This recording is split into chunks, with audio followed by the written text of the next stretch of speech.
ભાવનગર ગોહિલવાડ રાજપૂત સમાજના પ્રમુખ વાસુદેવસિંહ ગોહિલ સહિત ક્ષત્રિય સમાજના આગેવાનો સહિતના વિશાળ સંખ્યામાં લોકોએ આઈજી અને કલેક્ટરને આવેદનપત્ર આપીને રજૂઆત કરી હતી કે બહુચર્ચિત બોગસ જામીન કૌભાંડ, ખોટા સાટાક્ષત અને પાવર ઓફ એટર્ની બનાવી જે આધારે જમીન પચાવી પાડી કરોડોની છેતરપિંડીના ગુનામાં ધરપકડ કરાયેલ પ્રદ્યુમ્નસિંહ ગોહિલ થોરડી અને પથુભા મેરુભા ગોહિલ પીપરાળી વિરુદ્ધ વર્તેજ, નિલમબાગ, ઘોઘા, બોટાદ અને અન્ય પોલીસ સ્ટેશનમાં ગુન્હા નોંધવામાં આવેલા છે। આ બંને વ્યક્તિઓના કેસમાં ખોટી કલમો લગાવેલ હોય કે પાયા વિહોણા કેસ ઊભા કરવામાં આવ્યા હોય જેથી આ બાબતે ન્યાયિક તપાસ થાય અને આમાં સામાજિક રાજકીય રાગદ્વેષ રાખીને કલમો લગાડવામાં આવી હોય, કોઈ સ્પેશિયલ કાયદાકીય આંટીઘૂંટીથી લેવામાં આવ્યા હોય કે અસ્મિતા આંદોલનને ધ્યાને લઈ દોરવાઈને કોઈ ખોટા કેસ કરવામાં આવેલ નથી ને આ બાબતે ફરીવાર વિચારણામાં લઈને ન્યાયિક તપાસ કરવા રજૂઆત કરી હતી।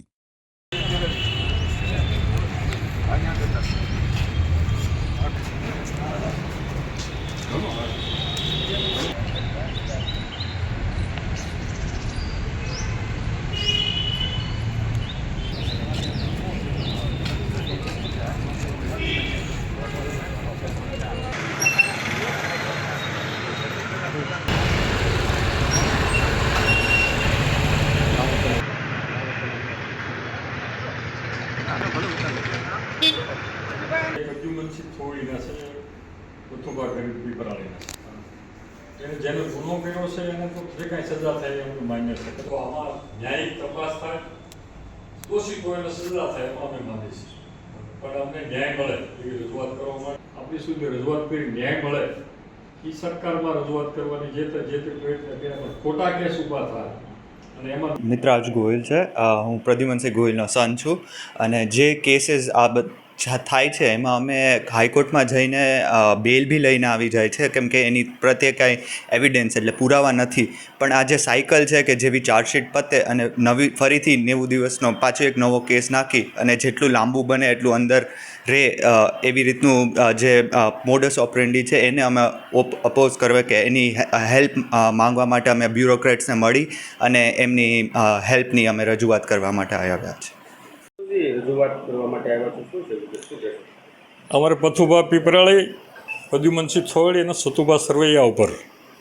જમીન બાબતના ખોટા દસ્તાવેજ ઊભા કરવા બાબતના કેસ થયેલા છે। આ કેસમાં તેઓ ગુનેગાર હોય તો અમે એમાં સામેલ છીએ, ગુનેગાર હોય તો ગુનેગારને સજા થવી જોઈએ, પરંતુ જે કેસ અગાઉ થયા પછી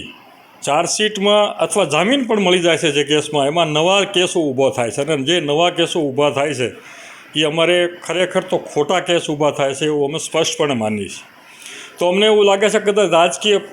પ્રેશર પણ હોઈ શકે, કોઈ રાજકીય દાવ લેવાનો પણ આમાં ભાવ હોઈ શકે, પરંતુ જો અમારા ધ્યાને આવશે તો પછી ગુજરાત સરકાર હોય કે કેન્દ્ર સરકાર હોય એની સામે પડતા આ સમાજ ક્યારેય અચકાશે નહીં। અને આવું 14 એપ્રિલ એટલે આંબેડકર સાહેબની જન્મ જયંતિના દિવસે અમારું રતનપુર રાજકોટ ખાતે મહાસંમેલન મળેલું, જે સંકલન સમિતિએ આયોજન કર્યું સમય એ સંમેલનમાં 7 લાખ અમે ભાઈઓ ભેગા થયેલા। આ 7 લાખમાંથી 14 એપ્રિલે અમે જ્યારે પ્રથમ વર્ષગાંઠ ઉજવવા ભેગા થવાના છે ત્યારે પહેલો મુદ્દો અમારો આ રહેશે, અમને ન્યાય આપો। અને અમને આજ અમારી રજૂઆત કલેક્ટર સાહેબને તો મળવાના છે, પણ એસપી સાહેબે, ડીએજી સાહેબે અમને પૂર્ણ સહકાર આપ્યો છે અને અમારી રજૂઆત સાંભળી છે, અમારી રજૂઆત ધ્યાને લેશે એવાનો ચોક્કસ વિશ્વાસ છે અને આમાં ન્યાય મળે એવો અમારો બધાને વિનંતી કરવાય છે, એવો પ્રયત્ન પણ છે।